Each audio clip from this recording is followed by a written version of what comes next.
ইয়া নবী সালামু আলাইকা, ইয়া হাবিব সালামু আলাইকা, এই বাক্যগুলো দিয়ে নবীর উপর দুরূদ পড়া নিষেধ হওয়ার উল্লেখযোগ্য একটি কারণ হলো যে নবী আলাইহিস সালাতু ওয়াস সালাম এক হাদিসে বলেছেন, আসসালামু ক্বাবলাল কালাম, কালাম করার পূর্বেই, কথা বলার পূর্বেই, কোনো বাক্য চয়ন করার পূর্বেই সালাম দিতে হয়। সালাম সর্বপ্রথম দিতে হয়, অতঃপর কালাম করতে হয়। আল্লাহ পাক রব্বুল আলামিন নবী আলাইহিস সালাতু ওয়াস সালাম যখন মিরাজে গিয়েছিলেন, তখন মেরাজের মধ্যে প্রথমেই বলেছেন, আসসালামু আলাইকা আইয়ুহান নাবিয়্যু ওয়া রাহমাতুল্লাহি ওয়া বারাকাতুহু। নবী আলাইহিস সালাতু ওয়াস সালামের উপর সর্বপ্রথম তিনি সালাম দিয়েছিলেন। জান্নাতে যখন মানুষ প্রবেশ করবে, সর্বপ্রথম তাদেরকে বলা হবে সালামুন কাওলাম মির রব্বির রহিম। প্রথমেই শব্দটা আছে সালাম শব্দ। কাজেই আমরা যখন নবী আলাইহিস সালাতু ওয়াস সালাম আমাদেরকে সালাম শিখিয়েছেন আসসালামু আলাইকুম ওয়া রাহমাতুল্লাহ, আলাইকুম আসসালাম এরকম না, প্রথমেই সালাম শব্দটা আসবে, এরপর কালাম আসবে, অন্য বাক্য অথবা অন্য কথা আসবে।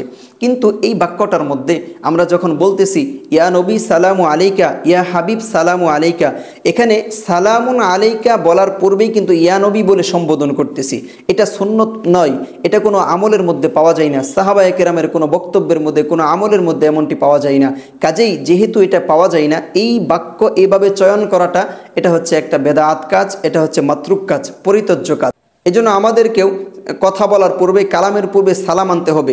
এজন্য নবী আলাইহিস সালাতু ওয়াস সালাম দুরূদ শিক্ষা দিয়েছেন, আল্লাহুম্মা সাল্লি আলা মুহাম্মদ ওয়া আলা আলি মুহাম্মদ।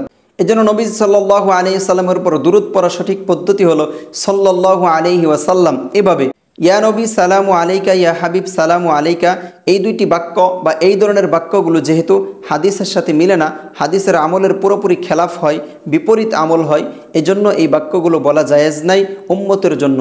তবে যদি কোনো ব্যক্তি নবী আলাইহিস সালাতু ওয়াস সালামের সামনাসামনি গিয়ে, রওজার সামনে গিয়ে এই বাক্যগুলো বলতে পারে, বলে, সেক্ষেত্রে তার জন্য বৈধ আছে। দূর থেকে নবী আলাইহিস সালাতু ওয়াস সালামকে প্রথমত অন্য কোনো কথা বলে এরপর সে সালাম শব্দ ব্যবহার করা, এটা নবী আলাইহিস সালাতু ওয়াস সালামের সুন্নত ছিল না, সাহাবায়ে কেরামের সুন্নত ছিল না। আকাবির সমস্ত বুজুর্গানে দিন কেউ এভাবে পড়ে নাই। আমরা যারা পড়তেছি এগুলো বেদাত করতেছি। আল্লাহ পাক রব্বুল আলামিন আমাদের সকলকে সঠিক বুঝদান করেন। এই ব্যাপারে আমাদের সকলকে বিরত থেকে সঠিক দুরূদ নবী আলাইহিস সালাতু ওয়াস সালামের উপর পাঠ করে নবী আলাইহিস সালাতু ওয়াস সালামের উপর শান্তি বর্ষণ করার তৌফিক দান করেন।